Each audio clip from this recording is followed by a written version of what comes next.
Bango mo naman. Mas mabango ka. Mas mabango ka. May ano ka, candy? Amoy kang baby.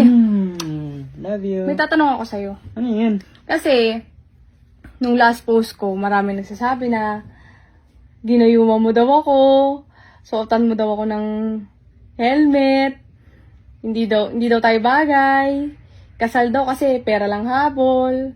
Pero bago masagutin niya, kiss mo.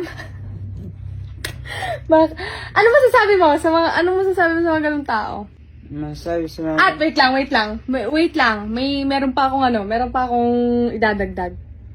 Maghihiwalay daw hanggat wala pang anak. Hindi daw sila naniniwala hanggat wala pa daw tayong baby. Kiss mo na. Kiss mo na. Ano masasabi mo sa mga... Ano masasabi ko sa mga ganong komento?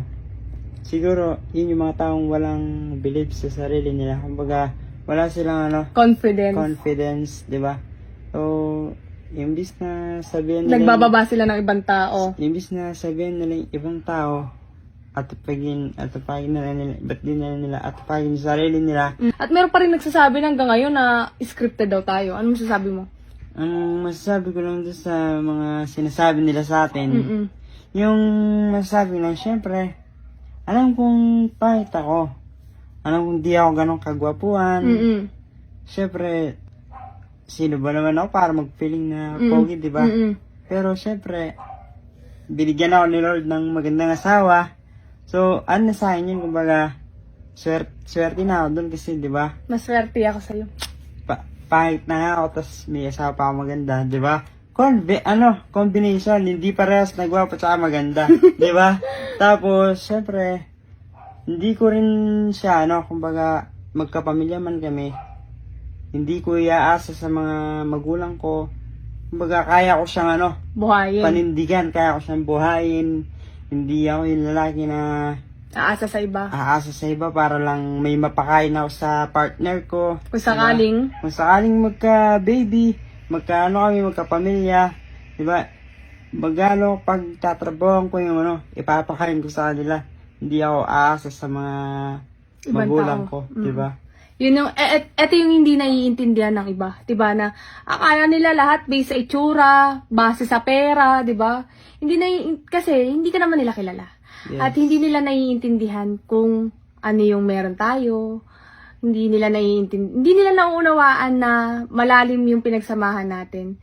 At meron pang nagsabi na masyadong maikli pa daw yung 5 years. Siguro sa iba, 'di ba? Na hindi siguro para sa inyo na sobrang tatagal na, pero sa amin, para sa dinami-dami ng dinaanan naming pagsubok, bukod pa yung mga panlalait ng mga ibang tao, hindi maikli yung 5 taon. Hindi nakaka-proud na yun para diba, sa akin. Dapat talaga kung mahal mo talaga yung isang tao, isang babae, hindi mo na patatagalin di ba? Hindi mo na patatagalin na hindi mo pa siya dalhin sa simbahan. Hanggat maaga. Yun nga, eto nga. Hanggat maaga pa ka, ay dapat dalhin sa simbahan. Kaya naman isasama kayo, di ba? Si Lord, nakikita niya kayo, hindi pa kayo, kasal. Meron naman akong balik sa mga basher namin. Ito lang ang masasabi ko.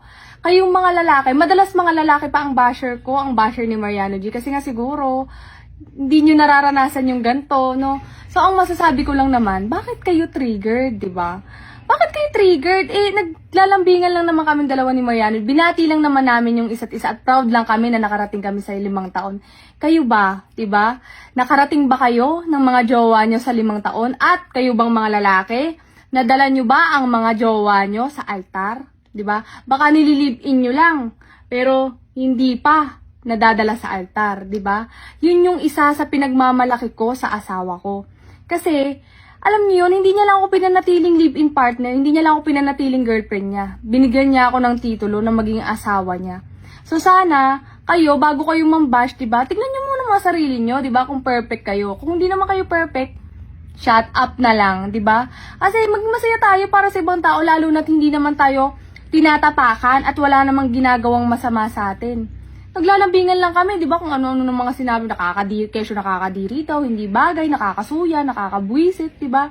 So, kayong mga lalaki, di ba, bago kayo mamintas ng ibang tao, kahit hindi ba lalaki, kahit babae, na mga nagsasalita ng di maganda.